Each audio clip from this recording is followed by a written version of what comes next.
नमो नमः। आप सभी का हमारे YouTube channel SP Sanskrit 6 to 10 में स्वागत है। हमने पिछली कक्षाओं में कक्षा 6 की पुस्तक अमृता के चतुर्थ पाठ तक का अध्ययन किया था।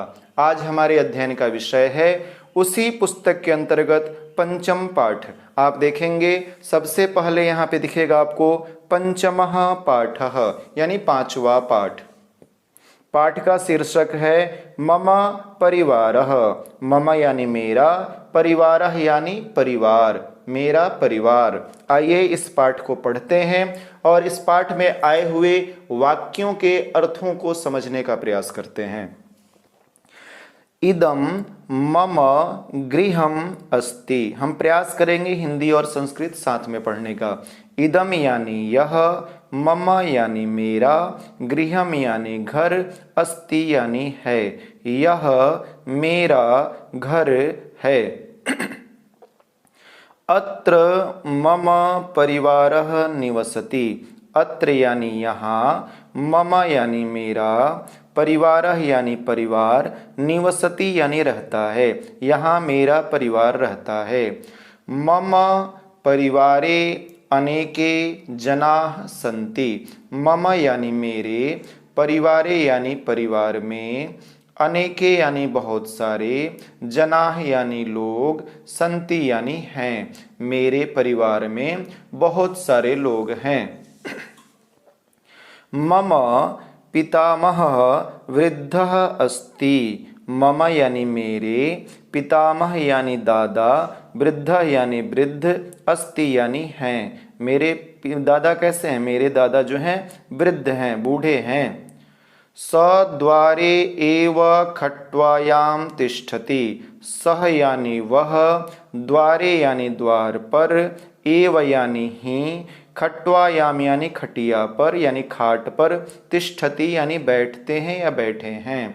वह द्वार पर खटिया पर बैठे हैं। मम पिता माता च गृह मध्ये वसतः। मम यानी मेरे, पिता और माता, च यहाँ पे आ जाएगा, मेरे पिता और माता, गृह मध्य यानी घर में, वसते यानी वसतः यानी रहते हैं, निवास करते हैं। पिता बहिः कार्यम करोति। पिता जो हैं बाहर के काम को करते हैं। बहि यानी बाहर, कार्यम यानी कार्य को, काम को। माता गृह कार्येषु लग्ना भवति। माता यानी माँ, गृह कार्येषु यानी घर के कामों में, लग्ना यानी संलग्न, भवति यानी है, माँ क्या करती हैं? माँ घर के कामों को करती हैं। मम एका स्वसा अपि अस्ति। मम यानी मेरी, एका यानी एक, स्वसा यानी बहन, अपि यानी भी, अस्ति यानी है, मेरी एक बहन भी है। सा विद्यालये पठति। सा यानी वह, कौन? मेरी बहन। विद्यालय यानी विद्यालय में, पठति यानी पढ़ती है। यदा कदा गृह कार्यम अपि करोति। यदा कदा मतलब कभी कभार, गृह कार्यम यानी घर के काम को, अपि मतलब भी, करोति यानी वह विद्यालय में पढ़ती है और यदा कदा घर के काम को भी करती है। अहमपि गृहस्य कार्येषु सहायतां करोमि। अहम अपि मतलब मैं भी, घर के कामों में सहायता करता हूँ। विद्यालयं च पठनाय गच्छामि। विद्यालय में पठनाय पढ़ने के लिए यानी घर का काम भी करता हूँ और विद्यालय में पढ़ने के लिए जाता भी हूँ। गच्छामि यानी जाता हूँ। मम कोपि भ्राता नास्ति। मम यानी मेरा, कह यानी कोई, अपि मतलब भी, मेरा कोई भी भाई नहीं है। परिवारे पितृभ्यः अपि अस्ति। परिवारे यानी परिवार में, पितृभ्यः यानी चाचा, अपि यानी भी, अस्ति यानी है, परिवार में चाचा भी हैं। पितृभ्यस्य एका पुत्री अस्ति। पितृभ्यः यानी चाचा की एक पुत्री यानी लड़की है। चाचा की कितनी लड़की है? एक लड़की है। सा प्रांगणे क्रीडति, सा यानी वह, प्रांगणे यानी आंगन में, क्रीडति यानी खेलती है। वह जो चाचा की पुत्री है वह कहाँ खेलती है? वह आंगन में खेलती है। सा परिवारस्य प्रिया कन्या अस्ति, सा यानी वह चाचा की जो लड़की है परिवार की प्रिया कन्या अस्ति, परिवार की सबसे चहेती कन्या है, प्रिया कन्या है यानी प्रिया लड़की है। मम पिता पितृभ्यस्य ज्येष्ठः भ्राता अस्ति, मम यानी मेरे, पिता यानी पिता, पितृभ्यस्य यानी चाचा के, ज्येष्ठः यानी बड़े, भ्राता यानी भाई, अस्ति यानी है, यानी मेरे जो पिता हैं मेरे चाचा के बड़े भाई हैं। तौ यानी सह तौ ते पढ़ाया था, तौ यानी वे दोनों। पितामहस्य यानी दादा के, सेवाम सेवा को, कुरुतः यानी करते हैं, तौ वे दोनों दादाजी की सेवा करते हैं। यदा कदा मम मातुलः अपि आगच्छति, यदा कदा यानी कभी कभार, मम यानी मेरे, मातुलः यानी मामा, अपि यानी भी, आगच्छति यानी आते हैं। कभी कभार मेरे परिवार में मेरे मामा जी भी आते हैं। सह कथा कथयति, वह जो हैं कथा कहते हैं यानी कहानियां कहते हैं, कथा सुनाते हैं। अस्माकं मनोरंजनम च करोति, अस्माकम यानी हम सभी का, हम सभी यानी कौन? यानी हमारा, हमारी, कुछ भी कह सकते हैं। अस्माकम यानी हमारा। अब हमारा में वह लड़का जो यह कहानी सुना रहा है, उसकी बहन और उसके चाचा की बेटी, सबका मनोरंजन करते हैं। अस्माकम मनोरंजनम च करोति यानी कथा भी सुनाते हैं और हमारा मनोरंजन भी करते हैं। वयम सर्वे परिवारे सुखेन निवसामः, वयम यानी हम सब, हम सभी लोग, सर्वे सर्वे यानी सभी, हम सभी लोग परिवार में सुख से, निवसामः यानी रहते हैं। हम सभी कैसे रहते हैं? परिवार में सुख से रहते हैं। मुझे उम्मीद है इस कहानी को आप लोग समझ पाए होंगे।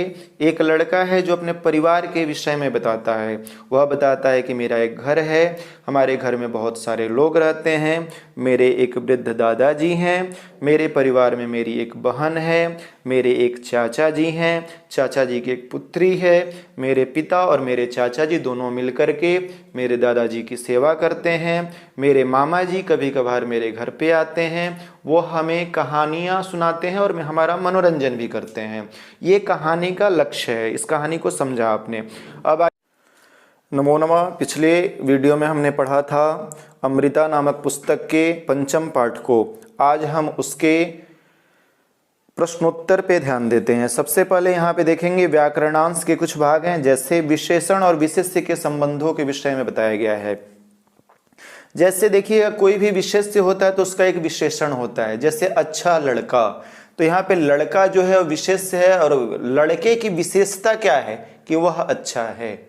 वह क्या है? अच्छा है। जैसे बुद्धिमान बालक, तो बालक जो है उसकी विशेषता है बुद्धिमान होना। क्या है विशेषता उसकी? बुद्धिमान होना। तो बुद्धिमान जो है वह क्या हो जाएगा? विशेषण हो जाएगा और बालक जो है वह विशेष्य हो जाएगा। बालक क्या हो जाएगा? विशेष्य हो जाएगा। अब इसको समझने का प्रयास करते हैं। जैसे वृद्धः पितामह, पितामह जो है वह विशेष्य हैं और वृद्धः जो है, वृद्ध यानी बूढ़ा, बूढ़ा होने की विशेषता है यानी विशेषण है। वृद्धा पितामही यानी पितामही जो दादी हैं वह कैसी हैं? वृद्धा हैं यानी बूढ़ी हैं।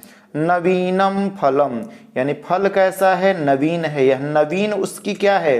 विशेषता है। तो विशेषता जो होती है वो विशेषण हो जाता है। शोभनम गृह कार्यम, शोभनम यानी अच्छा, घर गृह कार्य है। तो गृह कार्य जो विशेष्य है उसका विशेषण यानी उसकी विशेषता क्या है? शोभनम है वह। आगे आइए, भ्राता जो है वह विशेष्य है। भ्राता की विशेषता क्या है? कि वो बड़ा है। बड़ा यानी ज्येष्ठ, ज्येष्ठ भ्राता, बड़ा भाई। मातुलह यानी मामा, मामा की विशेषता है कि वो कनिष्ठ हैं, कनिष्ठ यानी छोटा, कनिष्ठ यानी छोटा। आगे देखिएगा तो समझ में आएगा। प्रिया कन्या, कन्या जो है वो क्या है, विशेष्य है, और इस कन्या की विशेषता जो है प्रिया, उसको हम विशेषण कहेंगे। क्या कहेंगे उसको, विशेषण कहेंगे। दूसरे में हम देखते हैं कुशलाह छात्राह, यह कुशलाह क्या है, विशेषण है। विशालाय पर्वताय, पर्वत की विशेषता क्या है कि वो विशाल है। परिवार की विशेषता है कि वह धनिक है, परिवार की फिर विशेषता है कि वो निर्धन है। प्रांगण की विशेषता है कि वह विशाल है। समझ में आ रहा होगा आप लोगों को। यानी किसी की विशेषता जो होती है, जैसे बुद्धिमान छात्र होना, पढ़ने वाला छात्र होना, ये सारी क्या है, उस छात्र की विशेषता है। तो विशेषता को हम विशेषण कहते हैं। क्या कहते हैं, विशेषण कहते हैं। आगे देखिए, अपि एक अव्यय है, जिस शब्द के साथ लगता है उसके अलावा भी कोई है, वह यह अर्थ देता है। जैसे ध्यान दीजिएगा, अहम अपि गच्छामि, मैं भी जा रहा हूं। अपि का अर्थ भी होता है, अपि का अर्थ क्या होता है, भी होता है। और अव्यय जो है, अग्रिम कक्षाओं में मैं आपको अव्यय के विषय में सम्यक रूप से पढ़ाऊंगा। यहां देखिए, यह कह अपि है, यहाँ पे पूर्वरूप संधि मैंने जो आप लोगों को पढ़ाया था, यह पूर्वरूप संधि हुई है यहाँ पे। आगे देखते हैं, जिन शब्दों के अंत में म हो, उसके बाद यदि कोई व्यंजन से प्रारंभ हो तो शब्द होने वाला शब्द रहे तो म के स्थान पर अनुस्वार हो जाता है। आप ध्यान दीजिएगा, जब भी कहीं किसी शब्द के अंत में म आए, उसके बाद यदि व्यंजन आता है तो वह म क्या होता है, अनुस्वार के रूप में हो जाता है। क्या हो जाता है, अनुस्वार के रूप में। जैसे यहाँ पे देखिए, अंत में इदम के म है, म के बाद जो म है यह व्यंजन है। क्या है, व्यंजन है। तो यह जो म है यहाँ पे अनुस्वार के रूप में लिखा जाएगा। उसी प्रकार खट्वायाम तिष्ठति, यहाँ भी म ऊपर हो गया।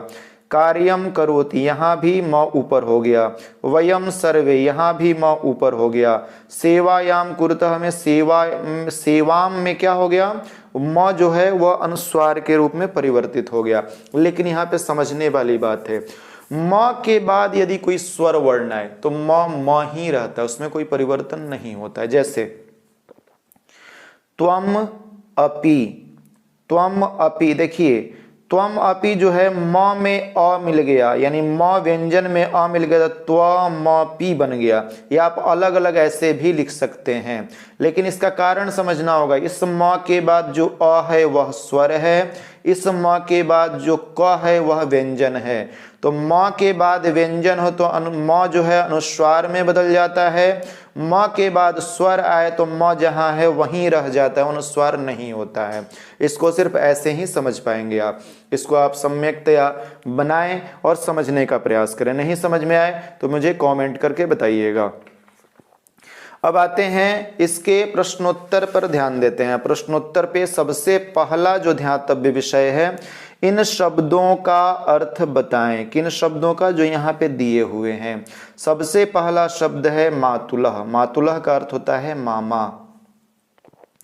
दूसरा है पितृव्यः, पितृव्यः का अर्थ होता है चाचा। मातामह, मातामह का अर्थ क्या होता है, पितामह सुना था आपने, पितामही सुना था। मातामह, मातामही, मातामह का अर्थ होता है नाना। क्या होता है, नाना, यानी माँ के पिता। माता है ना, तो माँ मह यानी पिता, माँ के पिता जो है उनको मातामह कहा जाएगा। दूसरा जो है अनुजः, अनुजः का अर्थ होता है छोटा भाई। अनुज यानी छोटा भाई। स्वसा यानी बहन, स्वसा यानी बहन। आइए इनके लिए संस्कृत शब्द बताएं। पिता का भाई, यहाँ पे पितृव्य था ना, पिता का भाई पितृव्य होगा। माता का भाई, माता का भाई के लिए मातुलह, मामा, माता का भाई मामा। दादा के लिए आपको मैंने पिछली इसमें पढ़ाया था, दादा यानी पितामह, पितामह क्या होगा, दादा। बड़ा भाई, बड़ा भाई का होता है ज्येष्ठ भ्राता या अग्रज, ज्येष्ठ भ्राता या अग्रज। छोटा भाई, छोटा भाई के लिए क्या होगा, अनुजः, छोटा भाई के लिए अनुजः। अब आइए तीसरे प्रश्न को देखते हैं। दिया हुआ है सही संस्कृत बताएं।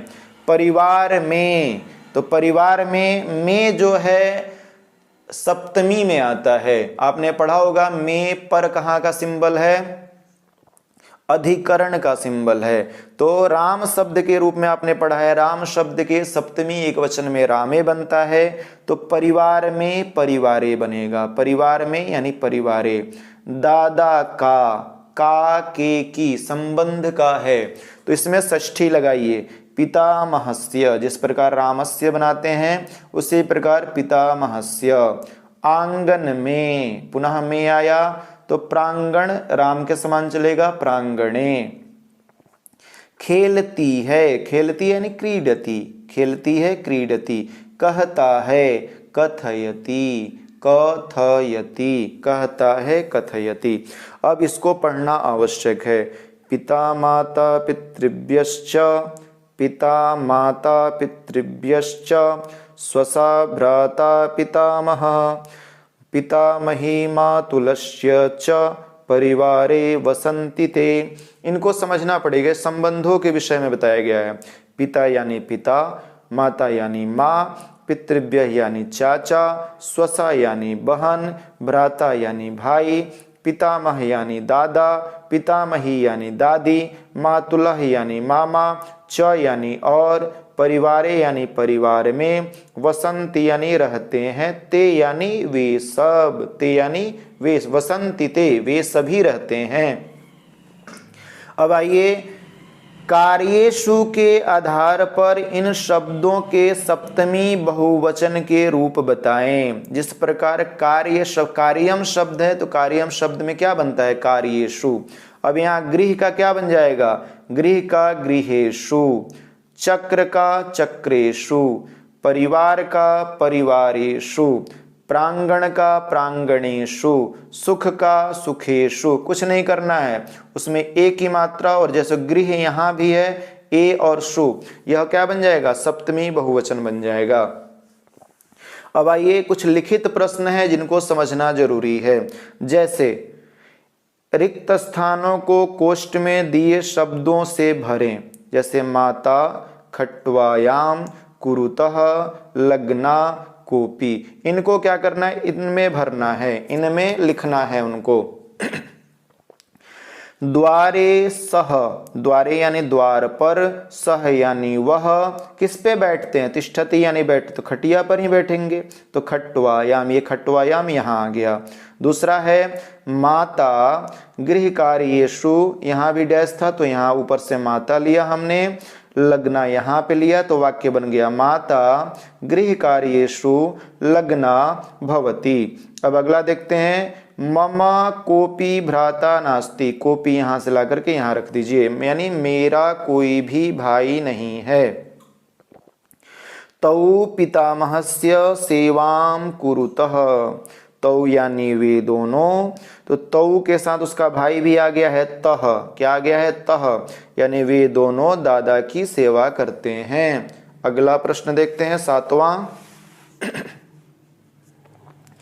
सबसे पहला है यहाँ पे, इन शब्दों को सुमेलित करें। पितृभ्यः, पितृभ्यः यानी क्या बताया था मैंने, आप लोग बताएं। पितृभ्यः यानी पिता का भाई, पितृभ्यः यानी पिता का भाई। उसके बाद हम देखते हैं मातामही, मातामही यानी मातामही।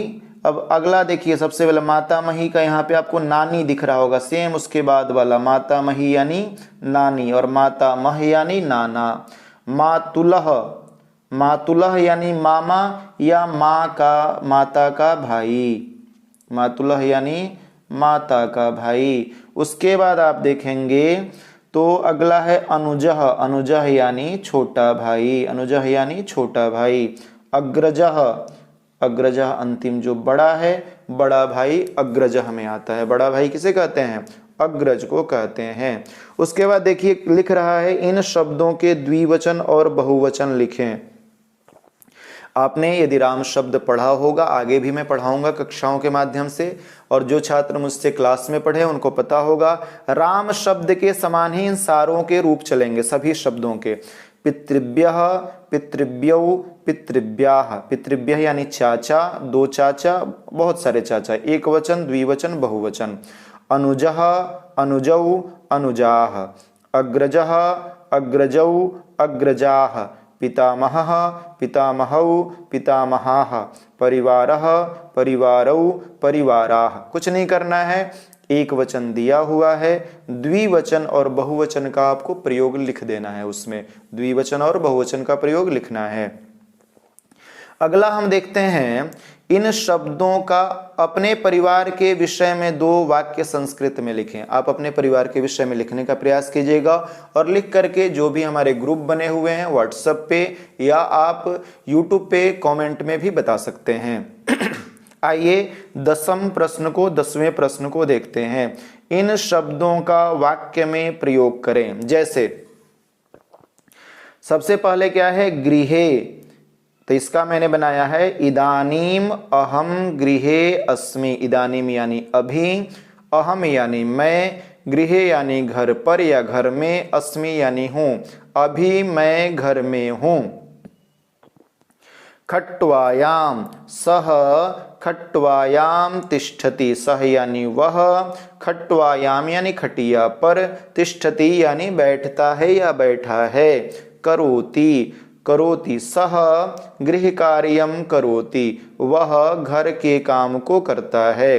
अपि, अब यहाँ पे मैंने छोड़ दिया है, आप लोग एक वाक्य अपि से बना करके मुझे मैसेज करें। अगला है क्रीडति, रामः क्रीडति, क्रीडति यानी खेलना, राम खेलता है। अगला देखें, इन शब्दों का एक वचन में रूप लिखें। अब ध्यान दीजिएगा, एक वचन लिखना है यानी आपको समझ लेना है कि ये जो दिया हुआ है द्विवचन होगा या बहुवचन होगा। तो ये सारे शब्द बहुवचन के हैं। पहला शब्द है गृह कार्येषु, इसका एक वचन होगा ध्यान दीजिएगा, सप्तमी का रूप है, इसलिए यहाँ पे म नहीं होगा, यहाँ पे गृह कार्ये, क्या होगा, गृह कार्ये। गृह कार्येषु सप्तमी बहुवचन है, गृह कार्ये, जिस प्रकार राम का रामे बनता है और रामेषु, उसी प्रकार गृह कार्ये। संति बहुवचन है, संति यानी है, और अस्ति यानी एक वचन में है। द्वारेषु का एक वचन हो जाएगा द्वारे, परिवाराः का एक वचन होगा परिवारः, धावन्ति का एक वचन होगा धावति। मुझे उम्मीद है आप सभी इस पाठ को समझ पाए होंगे। ध्यान से रखिएगा, संस्कृत क्लिष्ट विषय नहीं है। आप जब तक निरंतर अभ्यास नहीं करेंगे, संस्कृत के मूल शब्दों के अर्थों में आपको समस्या होगी। तो प्रयास कीजिए, कंटिन्यू जो भी मैं वीडियो डालता हूं उससे पढ़ने का प्रयास करेंगे तो आपको समझ में आएगा। मिलते हैं अगले वीडियो में अग्रिम विषय वस्तु के साथ। धन्यवाद।